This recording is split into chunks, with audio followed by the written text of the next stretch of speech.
Tonight, we embark on a voyage that spans both the unimaginable scale of the cosmos and the microscopic precision of the quantum world. We are going to follow the quiet, eternal journey of a single particle of light. But before we ignite the first spark, I invite you to subscribe to this channel and perhaps leave a comment below. Tell us where you are listening from tonight and what time it is in your part of the world. It is a small way for us to connect across the distance, much like the light we are about to explore. Now, let your body settle. Let the weight of the day fall away. Close your eyes and let your imagination drift inward, then outward, leaving the earth behind. We are traveling to a place of intense heat and pressure, a place where matter is transformed into energy. We are traveling to the heart of a star. Imagine the sun. From Earth, it is a perfect yellow disk, warm and steady in the sky. But if we could fly closer, if we could peel back the layers of blinding plasma, we would find a machine of terrifying power. We must go deep. We must pass through the corona, the chromosphere, and the photosphere. We must sink through the boiling convection zone and the silent, dense radiative zone. We arrive at the core. This is the engine room of the solar system. It is a sphere roughly 1/5 the size of the star, yet it contains half of its mass. The density here is extraordinary, 150 times the density of liquid water. It is 10 times denser than lead. The atoms are packed so tightly that they have no room to move.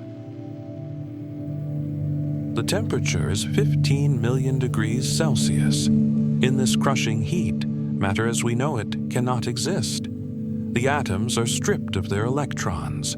They become a plasma, a soup of naked nuclei and free-floating electrons, buzzing with electrical charge. It is a chaotic, violent ocean of particles. Here, in the dark, the most important event in the universe takes place: nuclear fusion. It is the alchemy that turns matter into light. The core is filled with hydrogen nuclei, single protons. These protons are positively charged. And as we know from basic physics, like charges repel. If you try to push the north poles of two magnets together, you feel a force pushing back. The same is true for protons. This is the Coulomb barrier. As two protons rush toward each other in the thermal frenzy of the core, they feel this repulsive force. It acts like a force field. The closer they get, the stronger it pushes back. They slip, they slide, they refuse to touch. Even at 15 million degrees, the protons are not moving fast. To overcome this barrier through brute force alone, according to classical physics, they should bounce off each other every time. They should never fuse. The star should never ignite. The universe should be cold and dark. But the universe has a secret. It has a loophole. It uses quantum mechanics. In the quantum world, a proton is not a hard, solid ball. It is a wave. It is a fuzzy cloud of probability. It doesn't have a precise location. It has a likelihood of being in many places at once. Because the proton is a wave, it doesn't have clear edges. When two protons get close to the Coulomb barrier, their waves overlap slightly. There is a tiny, infinitesimal chance that the proton can simply appear on the other side of the barrier without actually having the energy to climb over it. This is called quantum tunneling. It is as if you threw a tennis ball at a brick wall, and once in a trillion throws, it simply passed through the bricks and appeared on the other side. It is an incredibly rare event. For any single pair of protons in the sun, the chance of tunneling and fusing is astronomically low. A single proton could bounce around the core of the Sun for billions of years and never fuse. But the star has numbers on its side. The core of the star is packed with septillions of protons. They are colliding billions of times every second. So even though the probability is tiny, the sheer number of collisions ensures that it happens. It happens often enough to power a solar system. When two protons finally tunnel through the barrier and touch, the strong nuclear force takes over. This is the strongest force in the universe, but it only works at extremely short range. It snaps the two protons together like a vise. This is the moment of ignition. This is the spark. But the process is not done. Two protons cannot just stick together. They are unstable. One of them must change its nature. In a moment of weak nuclear magic, one proton sheds its positive charge. It emits a positron and a neutrino. It transforms into a neutron. Now, we have a pair. One proton and one neutron bound together. This is deuterium, or heavy hydrogen. The deuterium is quickly hit by another proton. They fuse to form helium-3. And finally, two helium-3 atoms slam together to form helium-4, the stable ash of the nuclear fire. This complex dance is called the proton-proton chain. It is the engine of our Sun. But why does it produce light? Why does it make the star shine? It comes down to mass. If you weigh the 4 protons that went into the reaction, and then you weigh the helium nucleus that came out, you find something strange. The helium is lighter. It weighs about 0.7% less than the ingredients. Matter has disappeared. It has vanished from existence. Where did it go? It turned into energy. This is Einstein's revelation. E Schattaker mc2. Energy equals mass times the speed of light squared. Because the speed of light is a huge number, a tiny amount of mass creates a colossal amount of energy. That missing 0.7% of mass is released as a flash of pure gamma radiation. A photon is born. This is our protagonist, a single packet of energy, born in the deepest violence imaginable. It is a gamma ray, the most energetic form of light. It is blue, fierce, and deadly. If you were exposed to it, it would tear your DNA apart. This newborn photon begins its journey. Its destination is the surface of the Sun, and then the Earth. The distance from the center of the Sun to its surface is about 700,000 kilometers. At the speed of light, it should take 2 seconds to cross. But it does not take 2 seconds. It takes 100,000 years. This is the great struggle of the light. The core of the Sun is incredibly dense. It is crowded. The photon cannot move in a straight line. It travels a tiny fraction of a centimeter and, smack, it hits a proton. It is absorbed. The proton shudders with the energy and then spits the photon out again.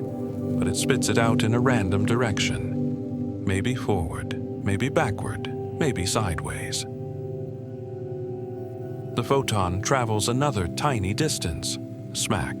Another collision. Another random redirection. This is called the random walk, or the drunkard's walk. Imagine being lost in a dense forest at night, bumping into trees every step, turning round, retracing your path. That is the life of the photon in the core. It is pinballing through the dense plasma, taking billions of steps just to move an inch. It is a labyrinth without walls. The photon might spend 1,000 years just circling the center, making no progress at all. It is trapped in a game of chance as it fights its way outward, slowly migrating from the core to the radiative zone. It changes, Every collision steals a little bit of its energy. The proton that absorbs it heats up, and when it re-emits the photon, it emits it with slightly less energy than before. The violent gamma ray is stretched. It becomes an X-ray. It becomes an ultraviolet ray. It is aging. It is cooling down. By the time it reaches the upper layers of the sun, the convection zone, the plasma is churning like boiling water. Giant bubbles of hot gas rise to the surface, carrying the light with them. The journey accelerates. Finally, after millennia of struggle, the photon reaches the photosphere. This is the visible surface of the sun. The density drops. The crowd thins out. The path ahead is clear. In one last interaction, the atom releases the photon. It is no longer a gamma ray. It has been tamed. It is now a particle of visible white light. It is free. It launches into the vacuum of space, and now, for the first time in its long life, it can show its true nature. It accelerates instantly to the cosmic speed limit, 300,000 kilometers per second. It does not need to build up speed. Light is born moving at top speed. It cannot go slower. If it exists, it moves. It crosses the distance from the sun to the Earth, 150 million kilometers, in 8 minutes and 20 seconds. It flies past Mercury, scorching the rocks. It flies past Venus, reflecting off the thick white clouds. It races through the silence of the void. Space is empty. There are no protons to hit, no friction. The light travels in a perfect straight line, a wave of electric and magnetic energy oscillating in harmony. It carries the news of the sun. It carries the heat that will drive the wind and the weather. Then it hits the atmosphere of Earth. The journey changes again. The vacuum ends. The air begins. The atmosphere is a blanket of nitrogen and oxygen molecules. As the white light of the sun hits these molecules, it scatters. The white light is made of all colors: red, orange, yellow, green, blue, indigo, violet. Each color has a different wavelength. Blue light moves in short, choppy waves. Red light moves in long, lazy waves. The short blue waves crash into the nitrogen molecules and scatter in every direction. They bounce around the sky, painting the dome blue. The longer red and yellow waves are able to dodge the molecules, passing through relatively straight. This is why the sky is blue and the sun looks yellow. It is a trick of scattering. At sunset, the light has to travel through much more air to reach your eye. Most of the blue is scattered away completely, leaving only the deep reds and oranges to touch the clouds. But let us follow a single photon that makes it through the blue haze. It falls downward, through the clouds, through the leaves of a tree, and lands on a surface. Let us say it lands on the leaf of a fern in a forest. This moment is the foundation of all life on Earth. The photon strikes a molecule of chlorophyll within the leaf. The energy of the light knocks an electron loose. This captured energy is used to split a water molecule, releasing oxygen and creating sugar. This is photosynthesis. It is the process of turning light into food. Every apple you eat, every slice of bread, every piece of meat, it is all stored sunlight. The energy that moves your muscles right now is the same energy that was forged in the core of the sun 100,000 years ago, traveled across space, and was caught by a plant. We are light eaters. Or perhaps the photon does not hit a leaf. Perhaps it hits something else. Perhaps it hits your eye. You are standing in a garden. The photon passes through the clear window of your cornea. It swims through the fluid of your eye. It passes through the lens, which focuses it, and it strikes the retina at the back of your eye. The retina is a carpet of sensitive cells, rods and cones. Inside one of these cells, there is a protein called rhodopsin. When the photon hits the rhodopsin, the protein changes shape. It snaps. This microscopic movement triggers a chemical cascade. It generates an electrical impulse. The impulse travels down the optic nerve into the dark interior of your brain, to the visual cortex. Your brain receives the signal and says, light. It says, green. It constructs an image. The world you see, the colors, the shapes, the faces of your loved ones, is a reconstruction happening inside your head, built from the impacts of billions of photons. Vision is the sense of touching the universe from a distance. When you look at a star, your eye is physically touching a photon that has traveled for 1,000 years just to end its life on your retina. It is a form of intimacy with the cosmos. In the next chapter, we will stay within the sun for a little longer. We will explore the strange, silent journey through the radiative zone in more detail. We will look at the plasma ocean. We will look at the randomness of the path. We will understand why the light of the sun is actually thousands of years old by the time it reaches the surface. We will explore the concept of the opacity of the star. For now, imagine the single photon, newly born in the core, a spark of gamma radiation, fierce, bright, and trapped, beginning its long, winding walk toward the freedom of space.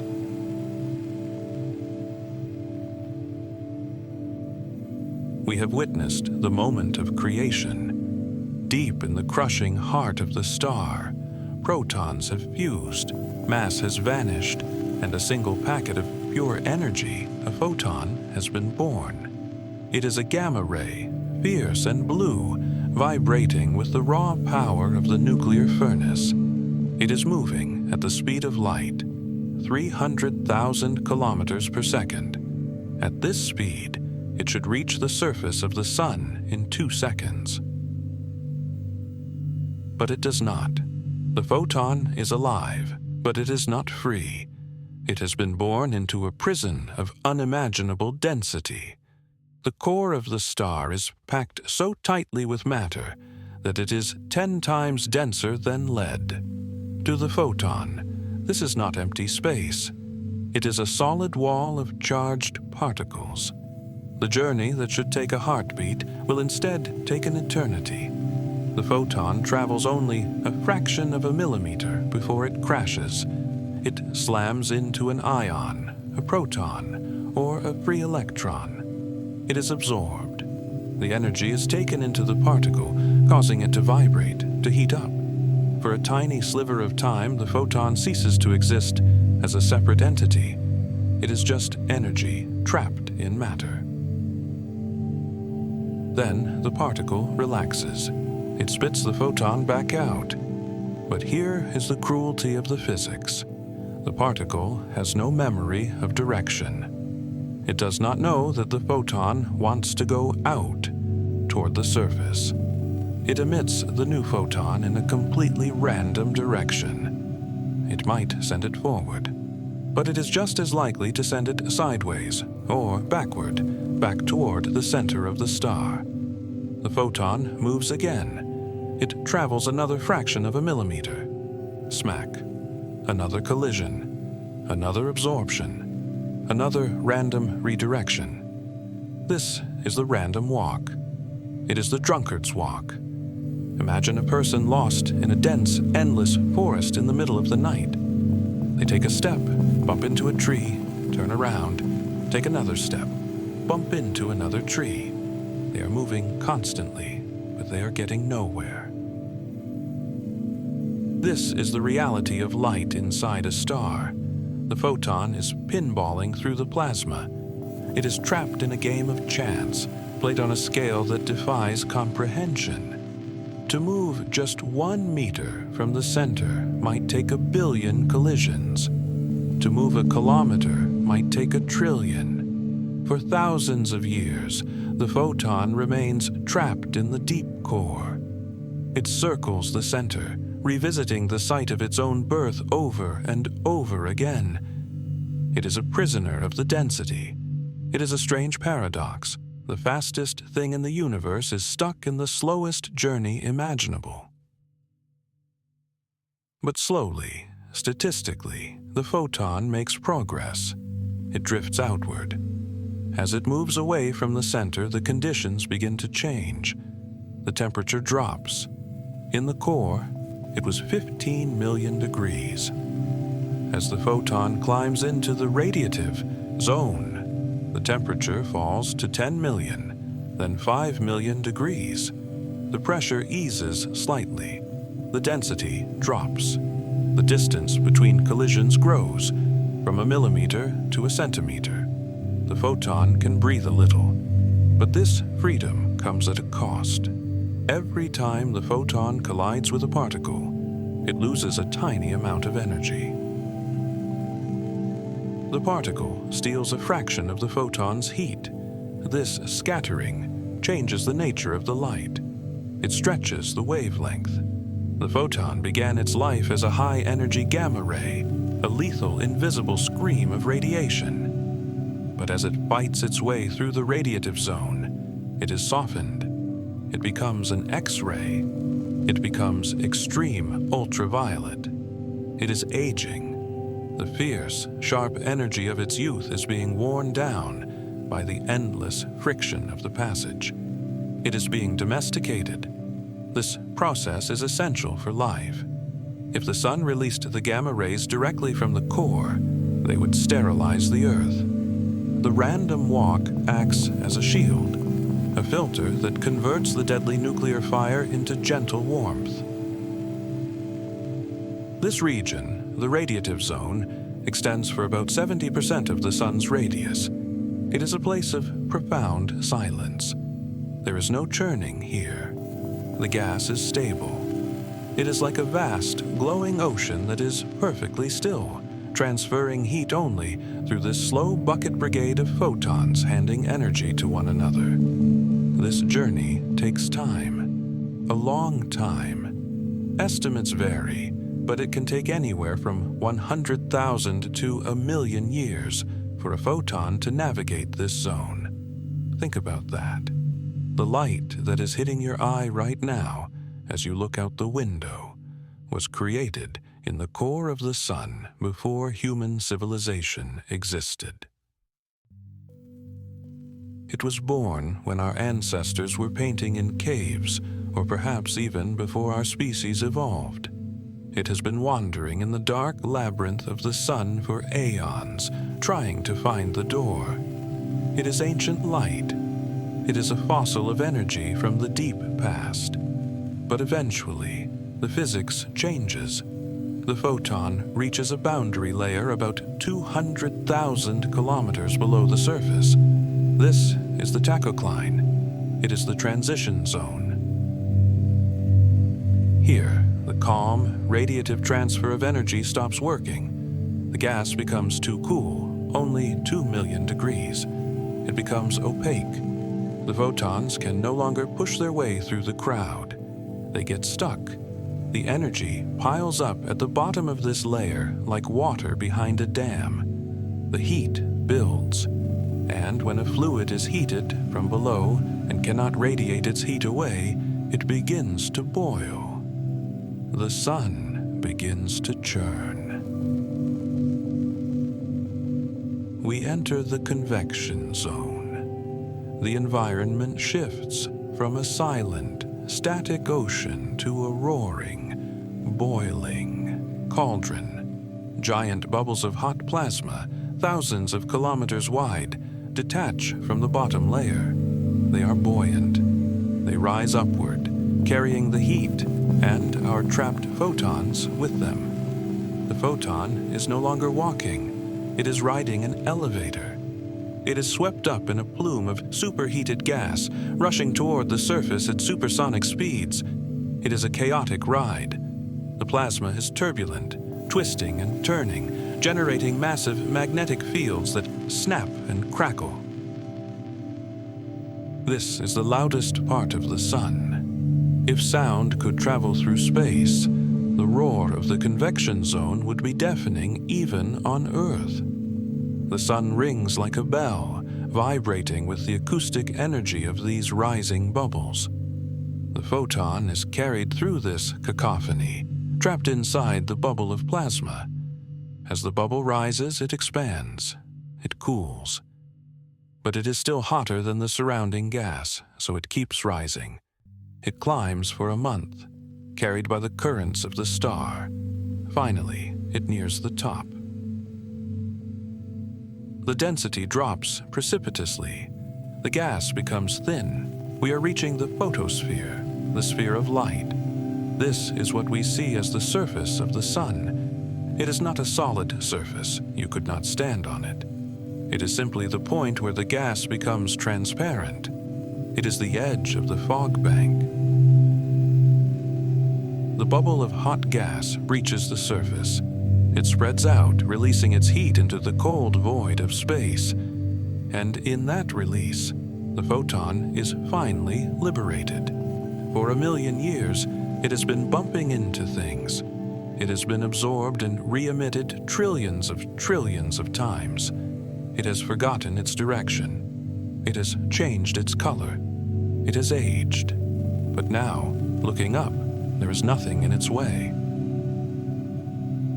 The path ahead is clear. There are no more protons to block it, no more electrons to scatter it. There is only the infinite empty vacuum. The photon launches. In an instant, it accelerates to its maximum velocity. It does not need to speed up. Light is born moving at top speed. It is traveling at 299,792,458 meters per second. It is the fastest thing in existence. It leaves the surface of the star. It flies past the ghostly white halo of the corona, the sun's outer atmosphere, where the temperature inexplicably spikes to 1,000,000 degrees. It dodges the magnetic loops and solar flares that arch high into the black sky. It is free. It has changed since its birth. It is no longer a deadly gamma ray. It has been stretched by its long struggle into a visible photon. It might be yellow, it might be green, it might be red. It joins countless others, a tsunami of light rushing outward in a sphere of brilliance. The sun loses 4 million tons of mass every second in the form of this light. It is evaporating. It is pouring itself out into the universe. Our photon is one tiny drop in that flood. Behind it, the star rages on. The bubble of gas that delivered the photon cools down. It becomes dark and dense. It sinks back down into the depths of the convection zone to be reheated and start the cycle again. But the photon never looks back. It has a destination. It enters the realm of interplanetary space. To us, this looks empty. But to a photon, it is still a landscape. There is the solar wind, a stream of charged particles blowing out from the sun. There is dust left over from comets. There are magnetic fields. But compared to the interior of the sun, this is emptiness. The photon travels in a perfect straight line. It does not experience time. This is one of the strangest truths of relativity. For us, watching the photon, its journey takes time. We can measure it. But for the photon itself, the journey is instantaneous. Because it travels at the speed of light, time dilation is infinite. The moment it leaves the surface of the sun and the moment it hits the Earth are the same moment. For the photon, the universe has zero depth. It connects the source and the destination instantly. It is a bridge of pure simultaneity. But to us, waiting on Earth, there is a delay. We are 150 million kilometers away. We are one astronomical unit, AU, from the fire. It takes the photon 8 minutes and 20 seconds to cross this gap. 8 minutes. It flies past the planet Mercury. Mercury is blasted by the light. It has no atmosphere to protect it. The rocks on the day side are baked to 400 degrees Celsius. The photon illuminates the craters, the ancient scars of the solar system. It flies past Venus. Venus is wrapped in a thick blanket of white clouds. The photon hits the clouds and bounces off. It reflects. This is why Venus looks so bright in our night sky. It is a mirror. The photon glances off the world and spins away into the deep dark, destined to travel forever until it hits something else. Perhaps a distant nebula or an alien eye. But our photon is not aimed at Venus. It is aimed at the third rock, the blue marble.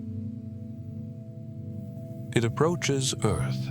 From a distance, the planet looks peaceful.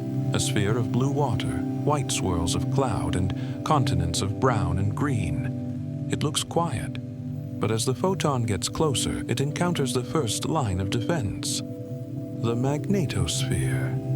The Earth is a giant magnet. Invisible lines of force loop out from the poles, creating a shield against the solar wind. The photon, being neutral, ignores this shield. It passes right through the magnetic field lines. It is not a charged particle. It is light. It cannot be deflected by magnetism. But then it hits the atmosphere. For the first time in 8 minutes, the vacuum ends.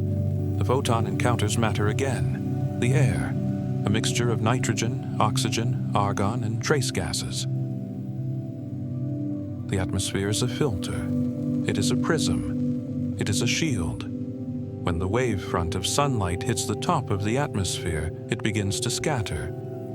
This phenomenon is called Rayleigh scattering. The molecules of nitrogen and oxygen are very small.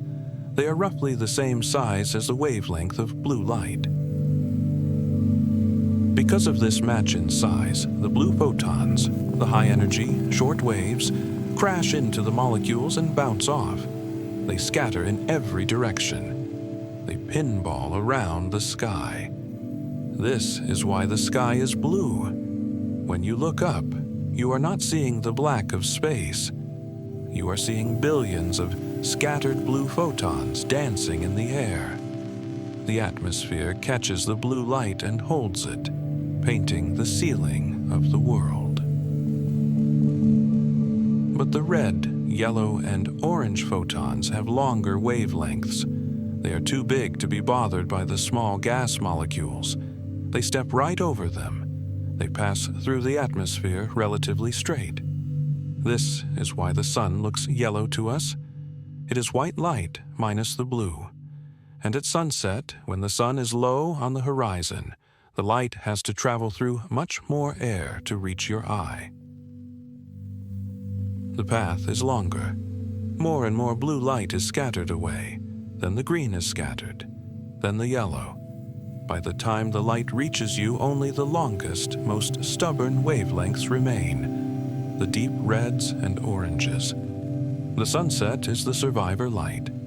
It is the light that endured the longest journey through the air. But let us assume our photon is not scattered. Let us assume it is a lucky photon. It passes through the ozone layer in the stratosphere. The ozone layer is a thin shield of O3 molecules.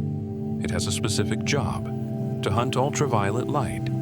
If our photon were an ultraviolet photon, the ozone would absorb it, sacrificing itself to protect the surface. This absorption heats the stratosphere. But our photon is visible light. It passes through the ozone safely. It falls through the troposphere, the layer of weather. It dodges the water droplets in the clouds. Clouds are white because water droplets are big. They scatter all colors equally. If our photon hit a cloud, it would bounce around inside the mist, turning the cloud into a glowing box of light, before eventually falling out the bottom as diffuse gray light. But today, the sky is clear. The photon falls the last few kilometers. It rushes toward the ground. It has traveled from the core of the sun. It has spent 1 million years in the dark labyrinth. It has crossed the cold void of space. It has navigated the blue maze of the atmosphere. And now, it is about to end its journey. It is about to hit something. Perhaps it hits a solar panel. It strikes a silicon atom, knocking an electron loose, creating a current of electricity that flows into a battery, storing the energy of the star to light a house at night. Perhaps it hits the ocean. It penetrates the water, traveling down into the blue depths, finally being absorbed by a water molecule, adding a tiny amount of heat to the global sea, driving the currents that regulate our climate. Or perhaps it hits a leaf. This is the most magical destination. The photon strikes a molecule of chlorophyll in the leaf of an oak tree. The energy is captured. It is not lost as heat. It is used to do work. It splits water. It builds sugar. It turns light into wood, into fruit, into oxygen. The photon dies so that the tree can live. The energy that was born in fusion becomes the energy of life. In the next chapter, we will explore the other destiny of light. We will look at what happens when the photon does not hit the Earth. What happens to the light that misses? We will follow the light that travels past us, out into the deep universe. We will see how it travels for billions of years, crossing the voids between galaxies. We will see how it stretches as the universe expands, becoming redder and redder. We will look at the light that becomes a messenger from the past, carrying images of ancient galaxies to the mirrors of our telescopes. We will see how light allows us to look back in time. For now, feel the warmth of the sun on your skin, or imagine it in your mind.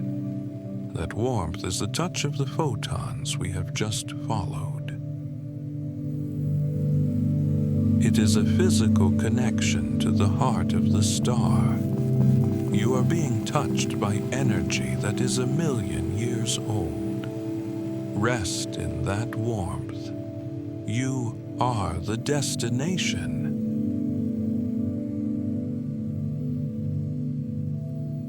We have witnessed the destiny of the lucky photons, the ones that found a home on the retina of an eye or the surface of a leaf. But for every photon that strikes the Earth, billions upon billions miss.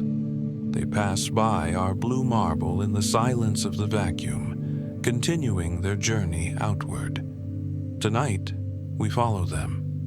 We leave the warmth of the inner solar system and head for the deep cold. As our photon flies past Earth, the planet recedes. It becomes a crescent, then a sphere, then a bright blue star, and finally, a speck of dust suspended in a sunbeam. The photon is traveling at the speed of light, yet the distances it must now cross are so vast that even light seems to crawl. The first landmark on this outward trajectory is Mars. It takes the light about 12 minutes to reach the red planet, depending on the orbital alignment. Mars appears as a rusty beacon in the dark. It has a thin atmosphere, barely a whisper of gas compared to Earth, made mostly of carbon dioxide. When our photon hits the dust storms of Mars, it reflects a specific wavelength, red. The iron oxide on the surface absorbs the blues and greens, rejecting the red light back into space. This is the blood-red signature of the war god. But Mars is cold. The sun here is dimmer, smaller. The energy reaching the surface is less than half of what we receive on Earth. Past Mars, the photon enters the asteroid belt. We often imagine this as a crowded field of tumbling rocks, like a scene from a movie. But space is huge. The asteroids are millions of kilometers apart. Our photon flies through this region without ever touching a stone. It navigates the silence between the ruins of a planet that never formed. It travels for another 30 minutes. The sun behind it is shrinking. It is becoming a brilliant, piercing point of light rather than a disk. And then, looming out of the darkness, comes the king, Jupiter. Jupiter is a monster. It is more massive than all the other planets combined. It is a ball of gas, hydrogen, and helium, so compressed that it behaves like a liquid metal deep inside. But to our photon, arriving from the sun, Jupiter presents a face of swirling clouds. These clouds are made of ammonia crystals and sulfur. They are painted in bands of cream, ochre, and brown. The photon strikes the cloud tops. It bounces off the white zones, reflecting almost all the energy. It gets absorbed in the dark belts. It might hit the Great Red Spot, a storm that has been raging for 300 years, wider than the Earth itself. The reflection of sunlight off Jupiter is intense. It makes the planet shine like a diamond in our night sky. But there is something strange happening here. Jupiter emits more energy than it receives from the sun. It is still glowing with the primordial heat of its formation. It is almost a star. Our photon mixes with this internal heat, a blend of ancient and new light. Around the giant, a miniature solar system orbits, the Galilean moons, Io, volcanic and yellow, Europa, an ice ball covering a global ocean, Ganymede and Callisto, cratered and ancient. Our photon might strike the ice of Europa. If it does, it penetrates the ice for a few centimeters before being scattered. It illuminates the frozen crust, beneath which lies more water than all the oceans of Earth combined. It is a tantalizing thought. Sunlight touching the roof of a potential habitat for life, billions of miles from the habitable zone. But the photon does not stop. It flies on. It has been traveling for over an hour now. The sun is far away. The temperature of space is dropping. We are crossing the gap to the next giant, Saturn. Saturn appears as a golden jewel, surrounded by the most spectacular structure in the solar system, the rings. These rings are not solid. They are made of trillions of particles of water ice, ranging from the size of a grain of sand to the size of a house. They are the shattered remains of a moon that wandered too close and was torn apart by gravity. When our photon hits the rings, it hits a mirror. The ice is pristine. It reflects the sunlight with dazzling efficiency. This is why Saturn creates such a sense of wonder. It is a sculpture made of light and ice. Imagine floating in the shadow of Saturn. The sun is eclipsed by the planet, but the rings are backlit.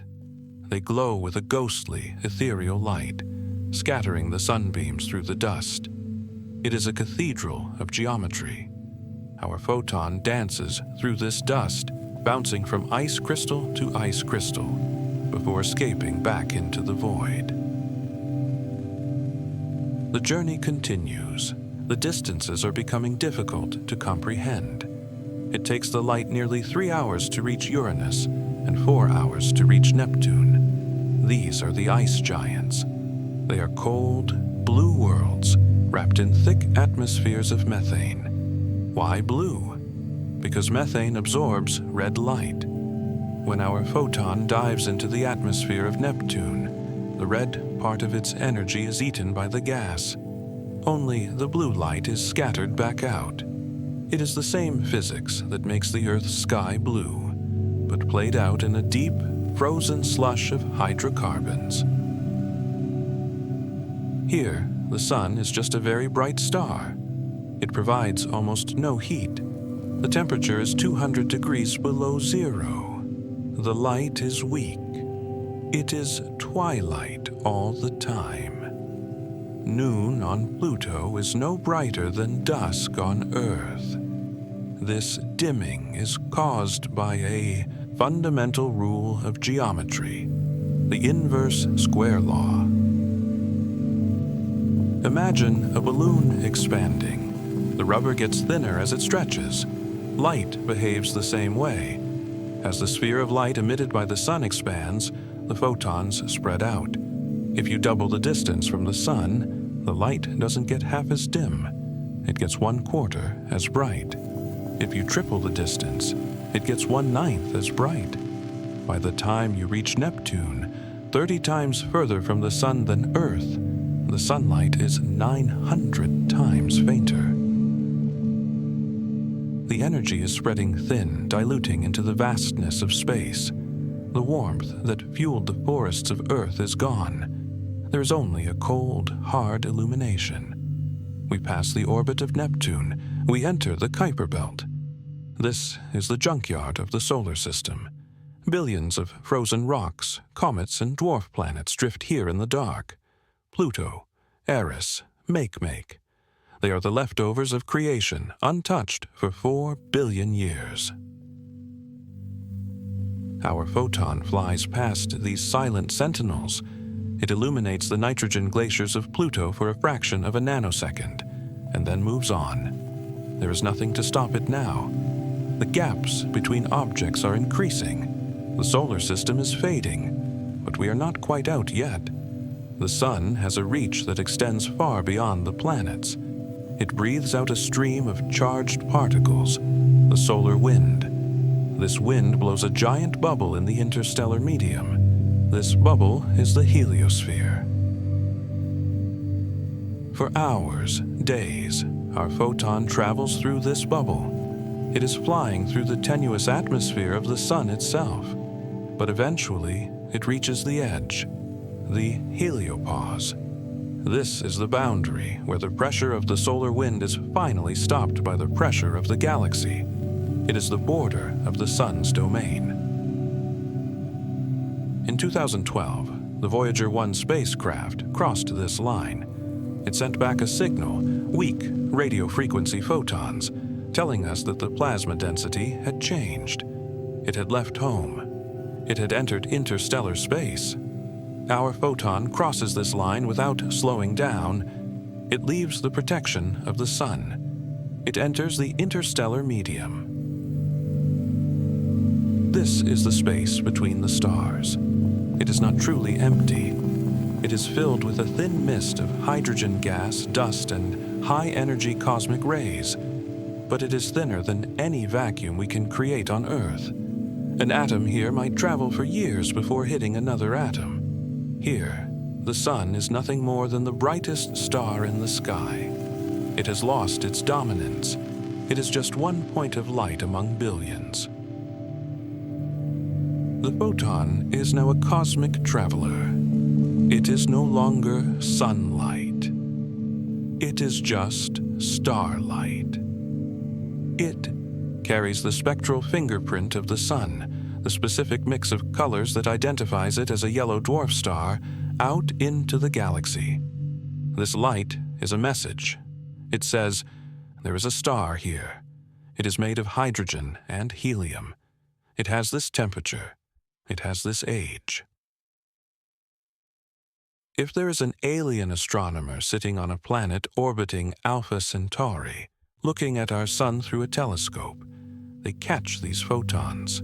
They pass the light through a prism. They see the spectrum. They read the barcode of our home. But Alpha Centauri is 4 light-years away. That means our photon has to travel for 4 years to get there. 4 years. Think of what happens on Earth in 4 years. Governments change. Children learn to read. Seasons cycle 16 times. All that time, the photon is flying through the dark, silent void, never slowing, never stopping, never changing. To the photon, as we know, no time passes. It is born, and it arrives. But to us, the gap is enormous. The distance is 25 trillion miles. This distance is the fundamental barrier of the universe. It isolates us. It makes conversation with the cosmos agonizingly slow. "Hello," we ask. 4 years later, the message arrives. "Hello," they reply. 4 years later, we hear it. A conversation taking a decade. And Alpha Centauri is the nearest neighbor. The next stars are tens, hundreds, thousands of light years away. As the photon travels deeper into the galaxy, it joins the great river of starlight. The Milky Way is a disk of 400 billion stars, all pouring photons into the void. This collective light creates the diffuse galactic background. It is the faint glow of the night sky between the stars. Our photon might travel for 1,000 years. It might pass through a nebula, a cloud of dust and gas where new stars are being born. If it does, it might be absorbed by a grain of dust. The dust grain warms up. It re-emits the energy as infrared light. This is how we see nebulas glowing in the dark. They are repurposing the light of distant stars. Or perhaps our photon is lucky. It threads the needle. It avoids the dust.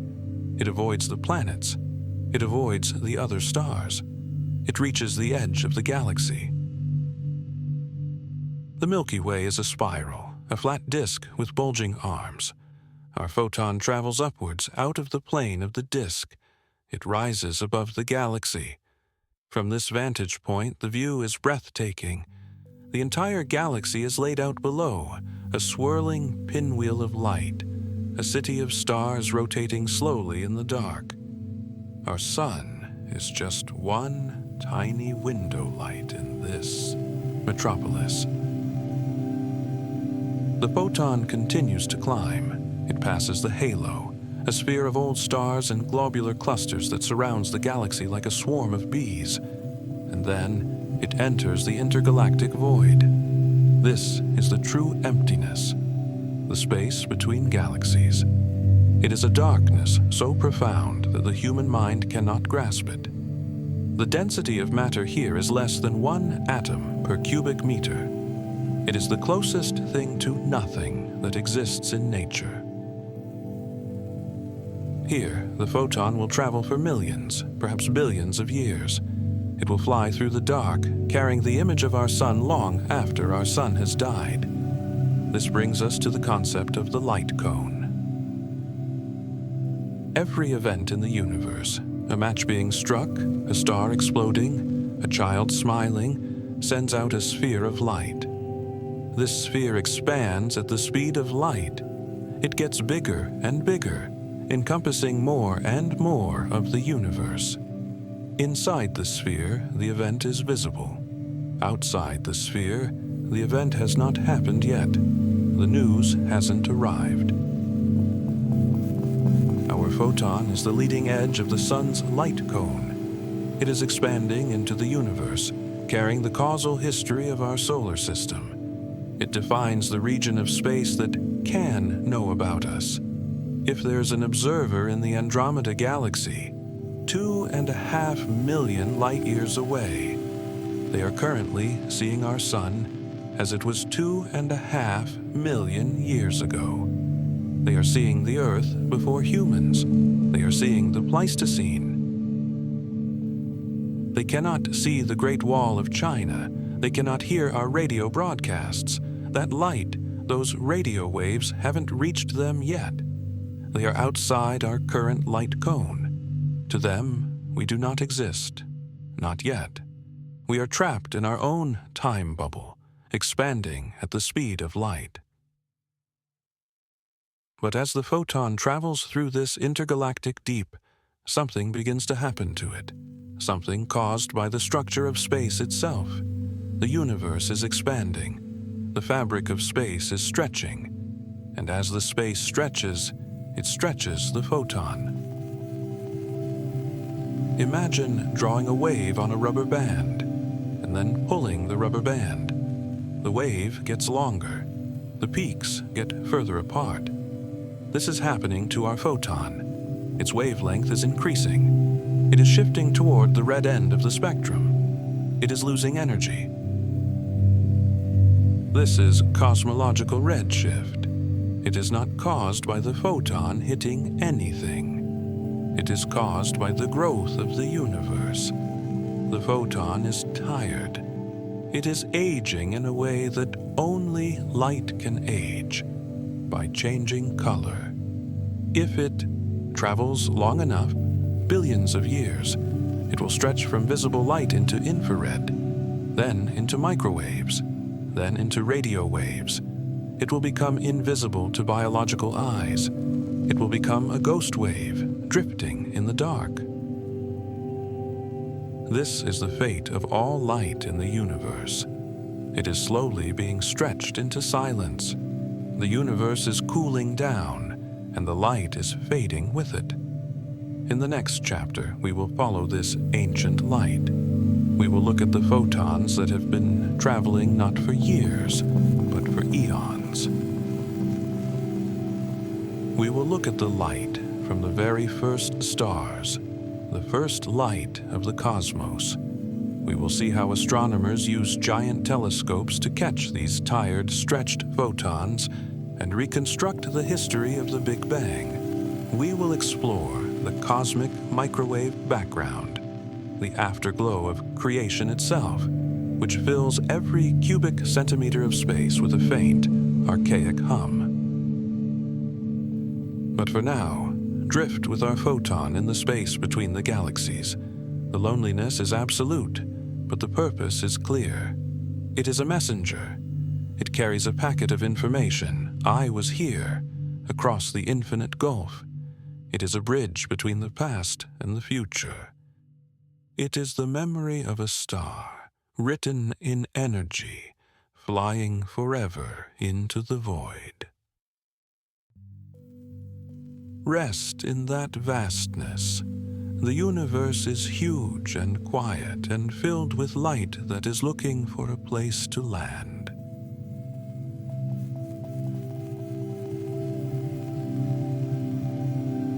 We have followed a photon from our own sun as it begins its eternal voyage outward, leaving the solar system to drift forever in the silence of the intergalactic void. But the story of light is not just about departure. It is also about arrival. Just as our solar photon flies out into the dark, countless others are flying in. The Earth is constantly bombarded by messages from the deep past. To understand the full scope of the story of light, we must reverse our gaze. We must look outward into the deepest wells of time. We must follow the journey of a photon that has been traveling not for minutes, but for eons. Imagine a time long before the Earth existed, long before the sun ignited. Go back 13 billion years. The universe is young. It is smaller, hotter, and crowded. The first galaxies are just beginning to form, violent, chaotic swirls of gas and fire lighting up the primordial darkness. In the heart of one of these infant galaxies, a massive star is born. It is a blue supergiant thousands of times brighter than our sun. It burns with a ferocious intensity, pouring out ultraviolet light into the fog of the early cosmos. Deep in the atmosphere of this ancient star, an electron jumps. It falls from a high-energy orbit to a low one. In that microscopic quantum leap, a photon is created. This photon is identical to the one we met in the sun. It is a packet of pure energy. But this one is born blue. It is a short, energetic wavelength vibrating with the fury of a young universe. It launches into space at the speed of light, heading outward. It leaves its home galaxy. It flies past the swirling clouds of gas that will one day form other stars. It dodges the dust. It escapes into the vast expanding emptiness between the islands of matter. Its destination, though it does not know it, is a small, rocky planet that will not be born for another 9 billion years. The journey begins. The photon travels for 1,000,000 years, then 1,000,000,000. It flies through the great voids, regions of space millions of light years across where there is nothing but a few stray atoms. It is a solitude so profound that the human mind cannot grasp it. But as it travels, something strange begins to happen. The ground beneath it is moving. The universe is expanding. Space itself is stretching. It is not that the galaxies are flying apart through static space. It is that the fabric of reality is growing, swelling like a balloon being inflated. New space is being created in the gaps between the galaxies. This expansion has a profound effect on our traveler. Light is a wave. It has a wavelength, the distance between two peaks. As the photon travels through the expanding universe, the space it travels through stretches. And because the light is embedded in space, the wave stretches with it. Imagine drawing a squiggly line on a rubber band. If you pull the rubber band, the squiggles get wider. The peaks move further apart. This is what happens to the light. Our photon started as blue light, tight, energetic waves. But as the billions of years pass, the wave is pulled apart. The wavelength gets longer. Blue light stretches into green. Green stretches into yellow. Yellow stretches into red. This phenomenon is called cosmological redshift. It is not the same as the Doppler shift of a passing siren. It is not caused by motion through space. It is caused by the expansion of space itself. It is a tired light. As the wavelength stretches, the energy of the photon drops. The universe is stealing its power. The fierce ultraviolet radiation of the young star is being tamed, cooled, and softened by the growth of the cosmos. The photon travels on. 5 billion years pass. The universe continues to grow. The photon is now infrared, invisible to the human eye, but still carrying the information of its birth. It is a ghost of heat flying through the dark. It encounters a massive structure in the distance, a cluster of galaxies, thousands of galaxies bound together by gravity, swarming like bees in a hive. This cluster is so massive, trillions of suns worth of mass, that it warps the fabric of space-time around it. It creates a gravity well, a deep dip in the mattress of the universe. Our photon is heading straight for it. According to Isaac Newton, light travels in straight lines. But as we learned, Albert Einstein showed us that mass curves space. Light has to follow the curvature. It has to follow the road. As the photon approaches the galaxy cluster, it feels the slope. It dives into the gravity well. It curves. Its path is bent, just as a lens bends light to focus it. This is gravitational lensing. The cluster acts as a natural telescope, a magnifying glass the size of 1,000,000 light years. It grabs the light from the distant background star and focuses it. Attachment. Attachment. Our photon is whipped around the side of the cluster. Its direction changes. Instead of flying off into the endless void, it is redirected. It is aimed. This bending of light does something extraordinary. It magnifies the image. It takes the faint, dying light of the ancient star and boosts it, making it brighter. It allows us to see things that are too small and too far away for any telescope to catch on its own. The universe provides the lens. We just have to provide the eye. The photon exits the cluster. It climbs out of the gravity well, losing a tiny bit more energy as it fights the pull. It resumes its straight-line journey, but now it is on a new trajectory. It is heading for a small, spiral galaxy that has recently formed in the distance, the Milky Way. Another 5 billion years pass. Our sun is born, the Earth forms, life evolves, dinosaurs rise and fall, the ice ages come and go. Humans look up at the sky and wonder. All this time, the photon is traveling. It crosses the intergalactic void, the great emptiness between the islands. It enters the halo of the Milky Way, a sphere of old stars and dark matter that surrounds our galaxy. It dives into the disk. The traffic increases. There are stars here and clouds of dust. Dust is the enemy of light. Interstellar dust grains, tiny specks of carbon and silicon, absorb visible light. If our photon were still visible light, it might be blocked. The galaxy would be opaque. But because our photon has been redshifted into the infrared, it has a superpower. Infrared waves are long. They are longer than the dust grains. They can wrap around the obstacles. They can slip through the clouds. The photon ghosts through the dusty pillars of the Milky Way, unseen and untouched.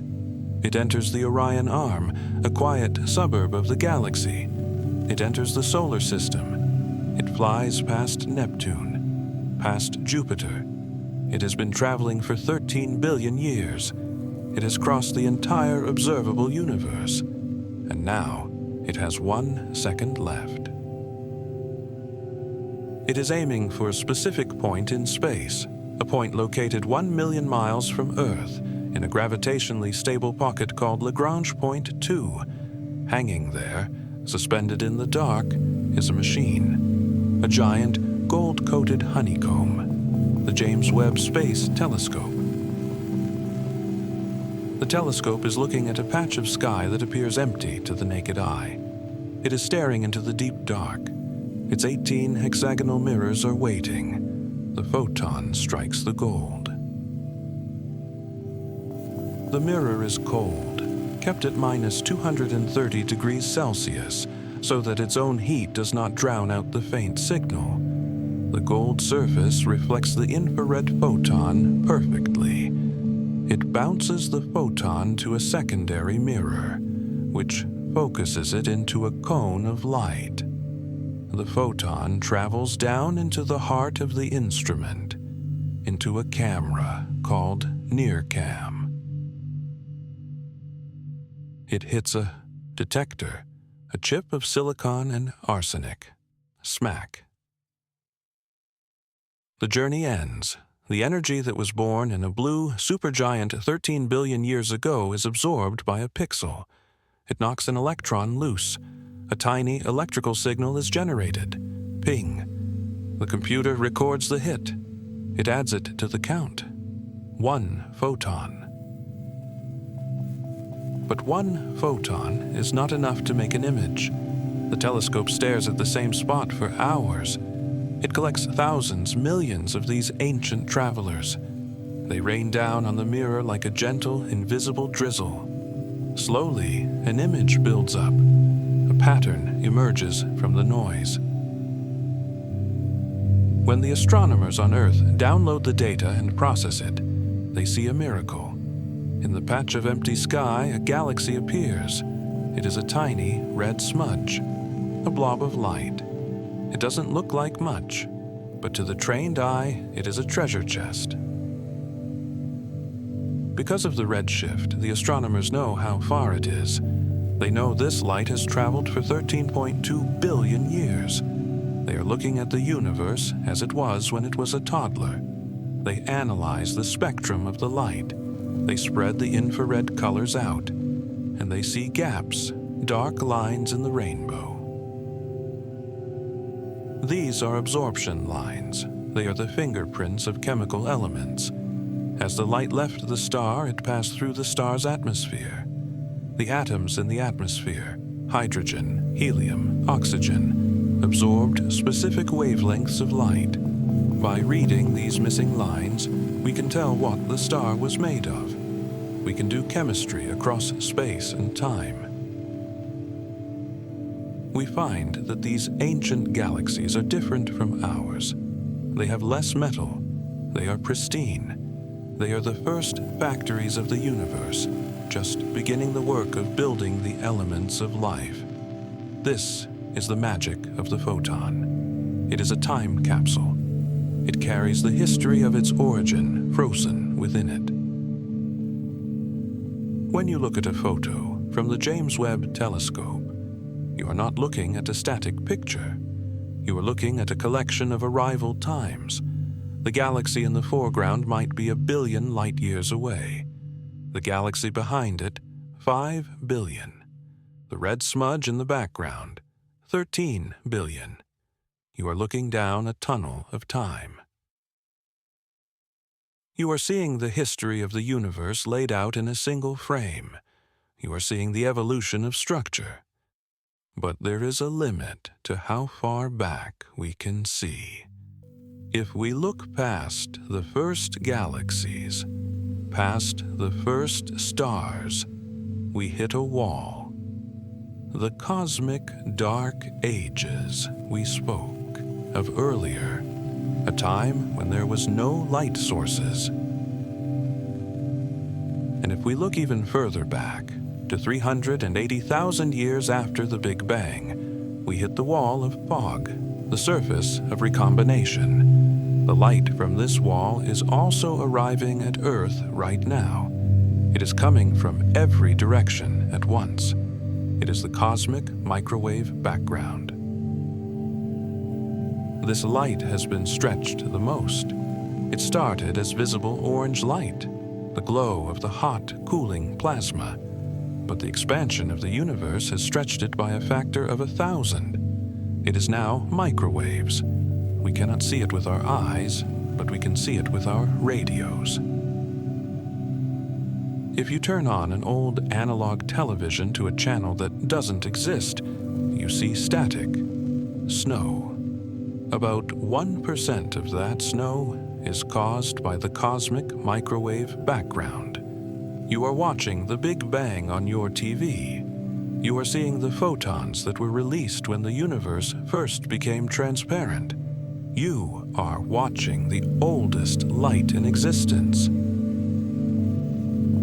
This light is the baby picture of the cosmos. It shows us the seeds of the galaxies. It shows us the density ripples that would eventually grow into the cosmic web.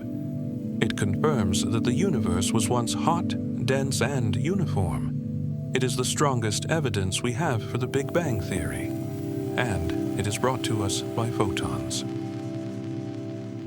Every second, day and night, this ancient rain of light falls on the earth. It passes through your roof. It passes through your body. You are constantly bathed in the afterglow of creation. It connects you to the beginning of time. But light does more than just carry images. It carries causality. In relativity, the speed of light is the speed of information. It is the maximum speed at which one thing can affect another. This creates a concept called the light cone. Attachment WAC 1, attachment. Imagine a cone extending backward from you into the past. This cone contains everything that could possibly have influenced you. Every star whose light has reached Earth. Every gravity wave that has passed through. Anything outside this cone is causally disconnected from you. It hasn't happened yet relative to you. You cannot see it, and it cannot hurt you. As time passes, your light cone grows. It swallows more of the universe. We are constantly seeing deeper.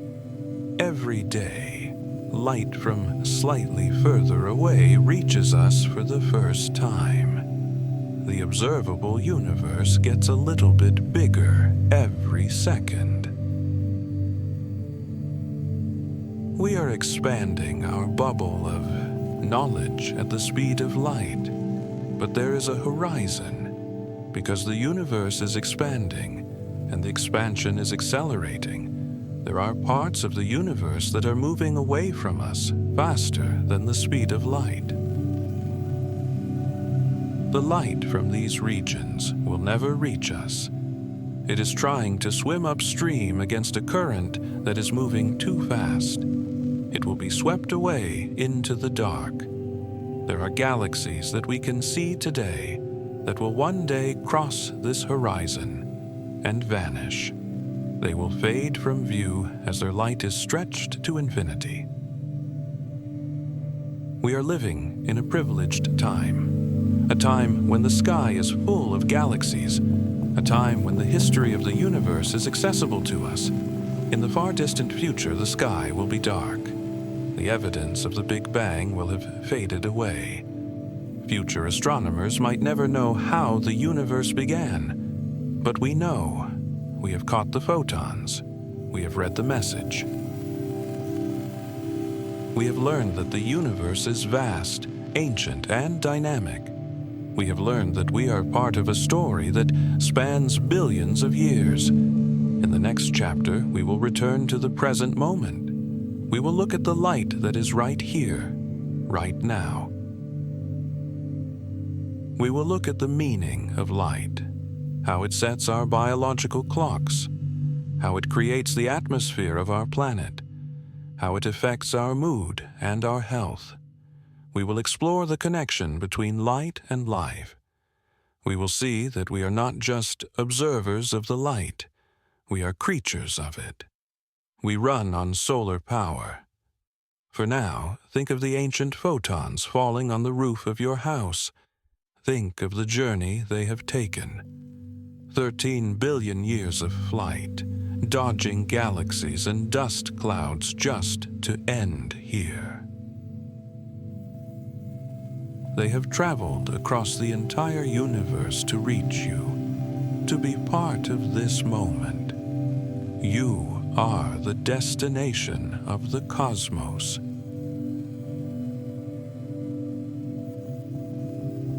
We have followed the photon across the desolate expanse of the cosmos. We have watched it dodge galaxies and navigate the webs of dark matter. But now, the journey changes character completely. The photon has arrived at a destination. It has reached the thin, fragile envelope of gas that surrounds our home. It has reached the biosphere. For 13 billion years, the photon traveled through dead space. It encountered nothing but silence and cold. Now, suddenly, it enters a world of noise, warmth, and complexity. It enters a system where energy is not just moving, it is doing work. It is driving the engine of life. The first greeting the photon receives is from the atmosphere itself. We often think of the air as transparent, but to a photon, it is a busy, crowded thoroughfare. As our photon enters the upper layers of the stratosphere, it joins a massive flood of energy pouring down from the sun.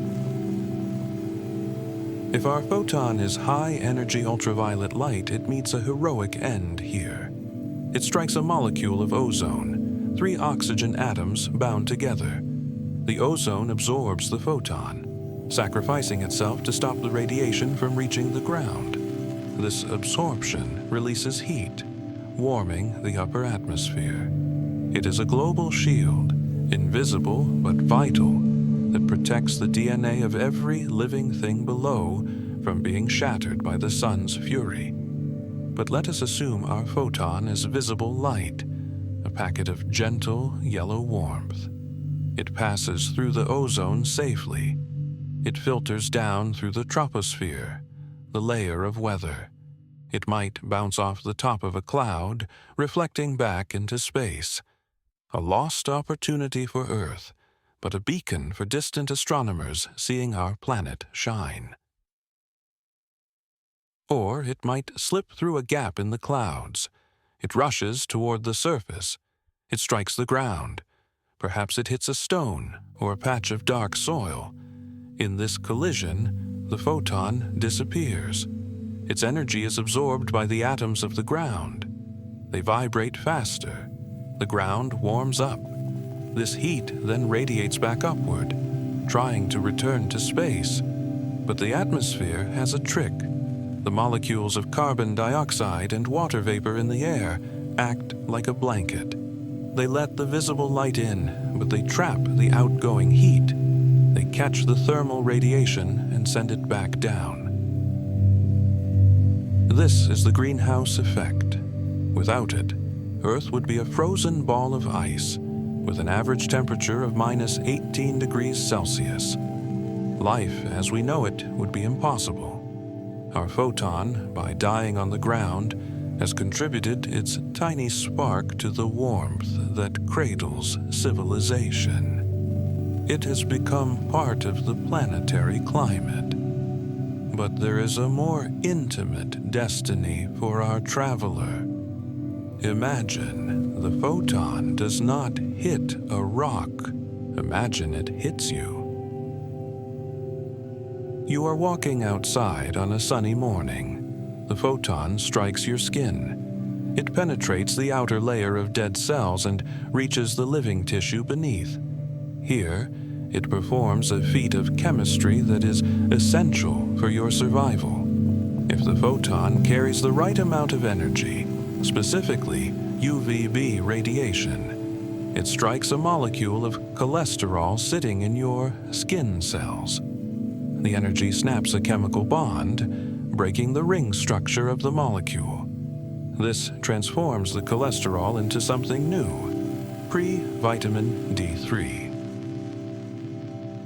Over the next few hours, your body's warmth converts this into vitamin D. This molecule enters your bloodstream. It travels to your liver and kidneys, where it is activated. It becomes a hormone that controls the absorption of calcium, building your bones and strengthening your immune system. We are solar-powered in a very literal sense.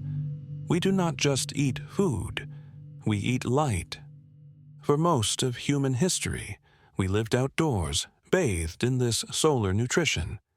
Today, living in boxes, behind glass that blocks UV rays, many of us are starved of this specific frequency. We are light deficient. The relationship between skin and light is an ancient evolutionary dance. As our ancestors moved out of Africa, away from the intense equatorial sun, their skin grew lighter. They shed the melanin, the natural sunscreen, to allow more of the weak northern light to penetrate and create vitamins. Conversely, those who stayed near the equator kept their dark skin to protect their folate levels from being destroyed by the intense radiation. The map of human skin color is simply a map of the photon's intensity across the globe. We are painted by the sun. But light does more than build bones. It sets the time. Deep in the center of your brain, there is a master clock, the suprachiasmatic nucleus. It coordinates the rhythm of every cell in your body. It tells the liver when to filter, the heart when to slow down, the pineal gland when to release melatonin for sleep. But this clock is not perfect. It runs slightly slower than 24 hours. Left to its own devices, it would drift. To stay accurate, it needs a reset signal every morning. It needs light. For decades, scientists thought this signal came from the rods and cones, the visual cells we use to see. But in the 1990s, they made a startling discovery. They found blind mice with no rods or cones, that still kept perfect time with the sun. How were they seeing the dawn without eyes? They discovered a third type of photoreceptor, a secret set of cells hiding in the retina. They are called intrinsically photosensitive retinal ganglion cells, or iPRGCs. These cells are not for vision. They do not send images to the visual cortex. You cannot see with them. They are not connected to your conscious mind at all. Instead, they send a direct cable to the master clock in the hypothalamus. They are sensitive to one specific color, blue, the blue of the morning sky. When our photon, let's say a blue photon from the dawn sky, strikes one of these cells, it sends an electrical jolt to the brain. This jolt says, "Sunrise, reset the clock, begin the day." The brain responds instantly. It suppresses melatonin, clearing away the fog of sleep. It boosts cortisol, providing a surge of energy. It raises body temperature. It prepares the organism for action. This is why getting outside in the morning is the single best thing you can do for your sleep at night. You are anchoring your biology to the rotation of the planet. You are syncing your internal gear wheels with the cosmic gear wheels. But this system has a dark side in the modern world. We have filled our nights with artificial stars. Our screens, phones, laptops, TVs are backlit by LEDs that are rich in blue light. When you stare at a phone at midnight, you are firing blue photons directly into these time-keeping cells. You are sending a false signal. You are telling your ancient brain that it is noon. The master clock gets confused. It delays the melatonin. It keeps you awake, alert, and wired when you should be winding down. We have polluted our own timeline with junk light. We are living in a state of perpetual artificial jet lag. But when the light is natural, it is a healer. Light affects our mood directly.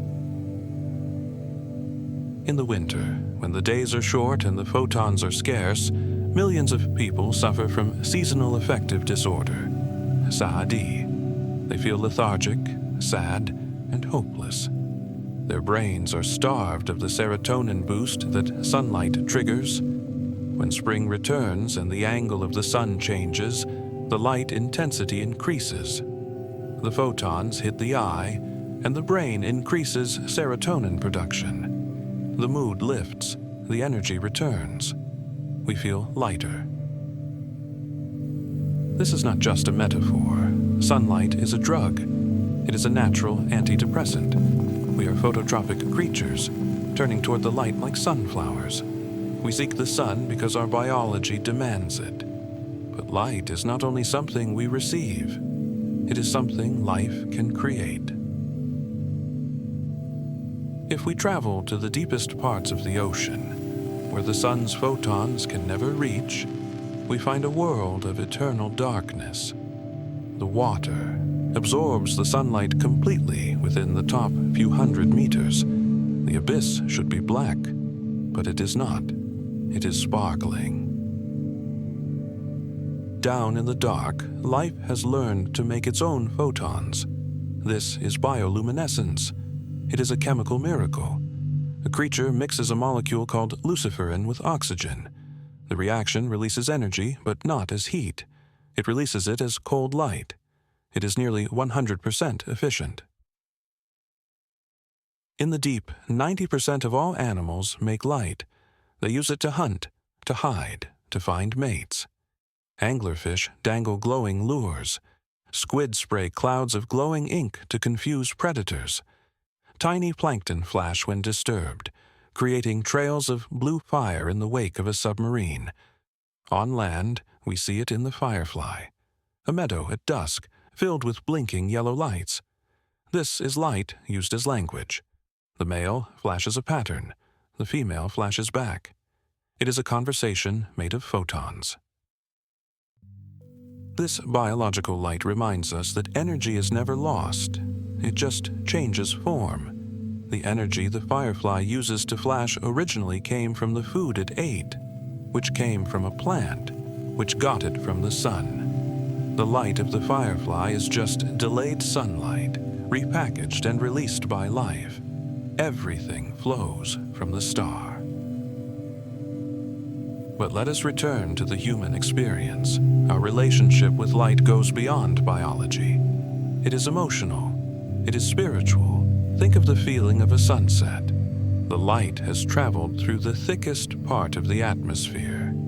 The blue and green wavelengths have been scattered away by the air molecules. Only the long, resilient red and orange waves remain. They paint the clouds in violet and gold. We stop and watch. Why? Why do we find it beautiful? Perhaps because it signals the end of the day's labor. Perhaps because the warm colors signal safety and fire. Or perhaps it is simply the awe of seeing the mechanics of the planet made visible. Think of the light of a candle. It is distinct from the harsh white of a bulb.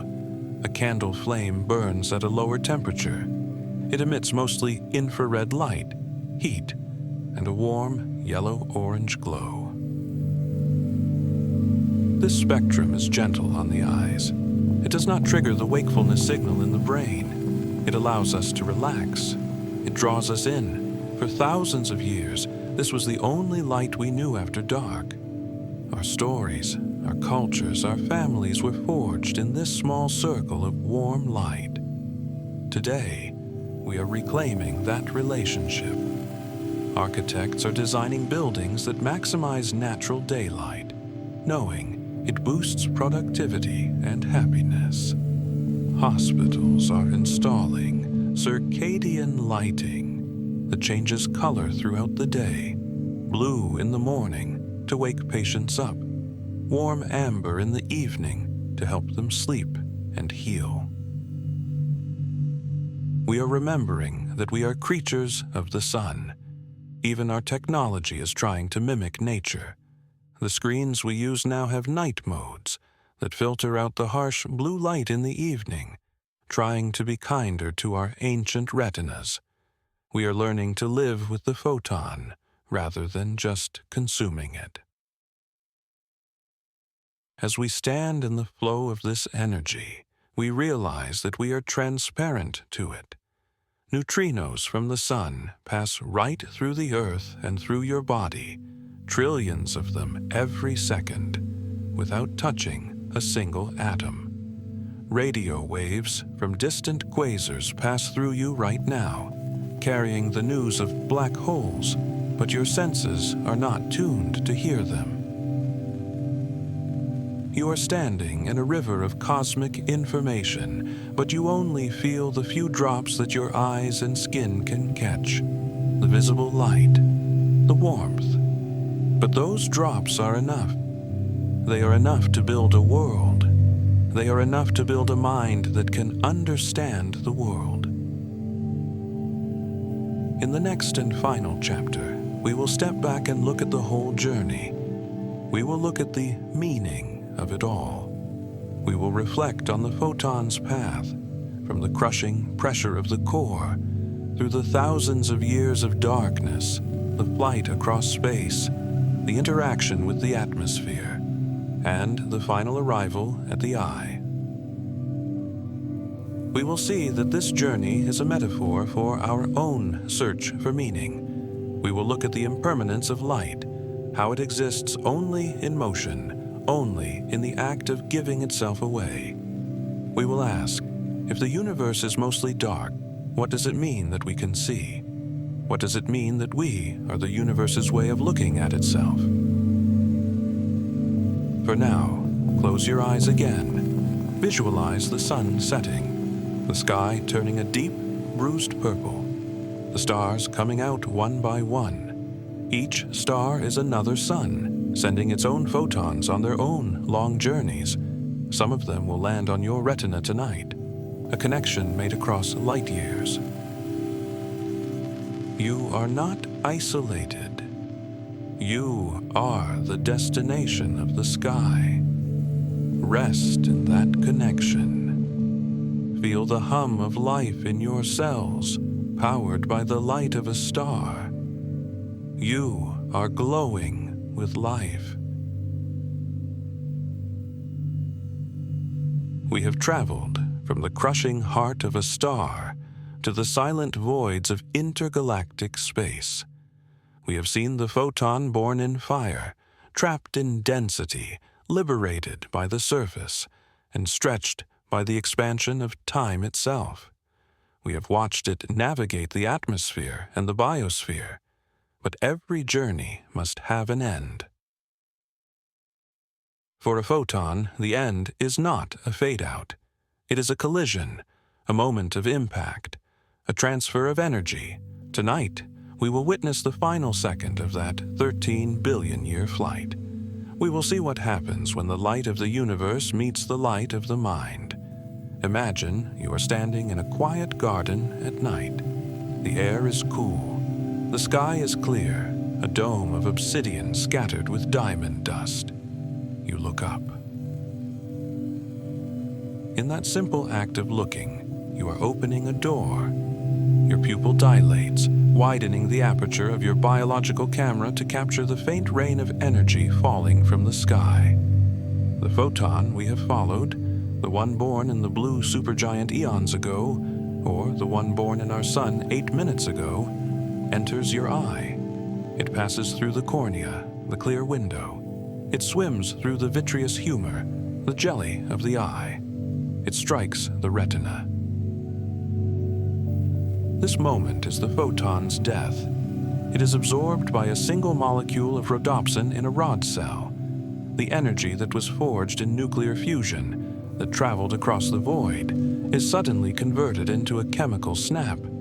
The protein changes shape. This chemical change triggers an electrical signal. A pulse of voltage travels down the optic nerve. It enters the dark, wet theater of the brain. And there, in the visual cortex, a miracle happens. The electricity becomes an image. It becomes a star. You see the light.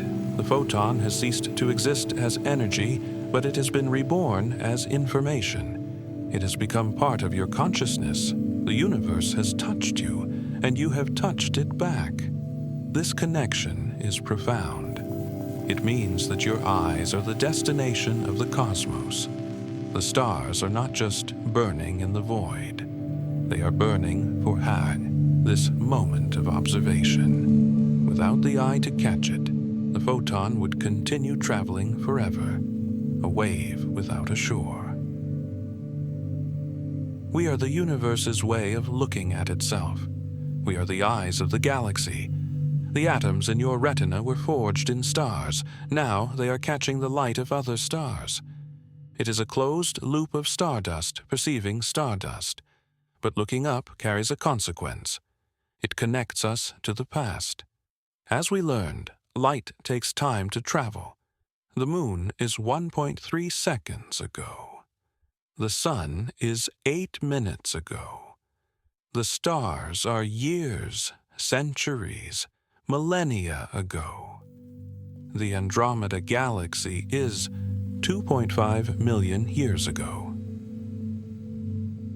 When you look at the night sky, you are not seeing the present. You are seeing a collage of different times. You are looking down a tunnel of history. The farther out you look, the further back you see. This creates a concept in physics called the light cone. Imagine a cone expanding backward from your eye into the universe. Everything inside that cone is visible to you. Everything outside it is not.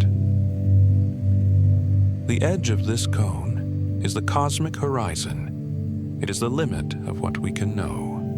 Beyond that horizon, there are galaxies whose light has not yet had time to reach us since the Big Bang. They are there, but they are not part of our reality. They are causally disconnected. But here is the beautiful thought. The horizon is growing. Every second, light from slightly further away reaches Earth for the first time. Every second, the observable universe gets a little bigger. New stars blink into existence on the edge of our vision. We are constantly inheriting more of the cosmos. However, there is a shadow on this horizon. The expansion of the universe, driven by dark energy, is accelerating. It is stretching space so fast that distant galaxies are being pushed away faster than the speed of light. Their light is trying to reach us. swimming upstream against the expanding river of space. But the river is flowing too fast. The light will never arrive. These galaxies are disappearing from our future. They are fading into the red and then into the black. This means we are living in a golden age of astronomy. We live in a time when the universe is transparent, when the galaxies are close enough to see, and when the sky is filled with stories. In the far distant future, trillions of years from now, the expansion will have swept all other galaxies over the horizon. The night sky of the future Earth will be dark, save for the few stars of our own galaxy. Future civilizations might look up and think they are alone in a static, empty void. They will not know about the Big Bang. They will not know about the expansion. The evidence will have fled. We are the privileged witnesses. We are the keepers of the memory of the universe. But let us return to the present. Let us return to the meaning of the light that surrounds us now. Light is not just a messenger. It is a sculptor. It sets the rhythm of life. The rising and setting of the sun governs the circadian rhythms of every cell in your body. When blue morning light hits your eye, it signals the brain to wake up, to release cortisol, to raise body temperature. When the red evening light hits, it signals the brain to release melatonin, to cool down, to sleep. We are timepieces wound by the sun. Our health, our mood, our energy, all depend on this synchronization with the photon flux. We are creatures of the light cycle. Even our atmosphere is a product of light. The ozone layer that protects us was built by ultraviolet photons splitting oxygen molecules. The ionosphere that reflects our radio waves is created by solar X-rays stripping electrons from atoms high in the sky. The weather, the winds, the rain, the hurricanes is driven by the uneven heating of the globe by sunlight. The photon is the engine of the Earth, and deeper still, light is the carrier of force. In quantum mechanics, forces are exchanged by particles. The force of electromagnetism, the force that holds electrons to protons, that holds atoms together, that makes matter solid, is carried by photons. Virtual photons are constantly flying back and forth between charged particles, telling them to attract or repel. The reason your hand does not pass through the table is because of a storm of photons exchanging electromagnetic force. Matter is held together by light. So, the story of light is the story of everything. It is the story of structure, of energy, of information, and of life. But what is the ultimate fate of the photon? Does light live forever? In a vacuum, yes. A photon never ages. It never decays. It can travel for eternity. But the universe is not a vacuum. It is filled with stuff. Eventually, almost every photon will hit something. It will hit a dust grain, a planet, a black hole. When it does, its energy is absorbed. It warms the object. The high-quality energy of the visible light is degraded into the low-quality energy of heat, infrared radiation. This is the second law of thermodynamics. Entropy increases. The universe is slowly converting all its useful energy, its starlight, into waste heat. Over trillions of years, the stars will burn out. The galaxies will go dark. The black holes will evaporate. The universe will enter the dark era. But even then, the photons will remain. The universe will be a bath of long wavelength radiation, radio waves and microwaves, stretching across the ever-expanding void. The light will become dilute. It will become cold, but it will not vanish. The echo of the Big Bang and the echo of every star that ever shined will ripple through space forever. This sounds lonely, but there is a peace in it. It is the ultimate rest. The universe began in a flash of infinite brightness, and it ends in a whisper of infinite calm. Between these two darknesses, the darkness before the Big Bang and the darkness of the heat death, we have this moment. We have the era of starlight. We are here while the party is happening. We are here while the fireworks are exploding. So tonight, as you close your eyes, think of the light. Think of the journey it took to reach you. Think of the fusion in the core, the million-year walk through the plasma, the flight through the cold vacuum, the scattering in the blue sky. Think of the leaf that caught the light and made the sugar that feeds your brain. Think of the eye that caught the light and made the image that fills your mind. You are a vessel of light. Your body glows in the infrared. Your brain crackles with electrical impulses derived from the sun. You are a child of the star. Let this knowledge hold you. You are not separate from the universe. You are woven into it by threads of energy that stretch back to the beginning of time. The darkness of your room is not empty. It is filled with the potential of the dawn. The earth is turning. The sun is there, just beneath the horizon, driving the winds, warming the far side of the world, preparing to return. The light never stops. It only changes direction. Let your own light dim now. Let the visual cortex rest. Let the colors fade into gray, and the gray into black. Sink into the comfort of the shadow. The shadow is just the earth protecting you from the brilliance of the star, giving you a time to rest, to repair, to dream.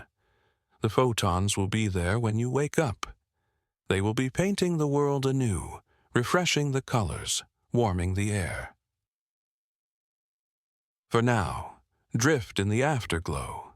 Float in the memory of the sun. May your rest be deep, your dreams be luminous, and your journey be peaceful. Good night.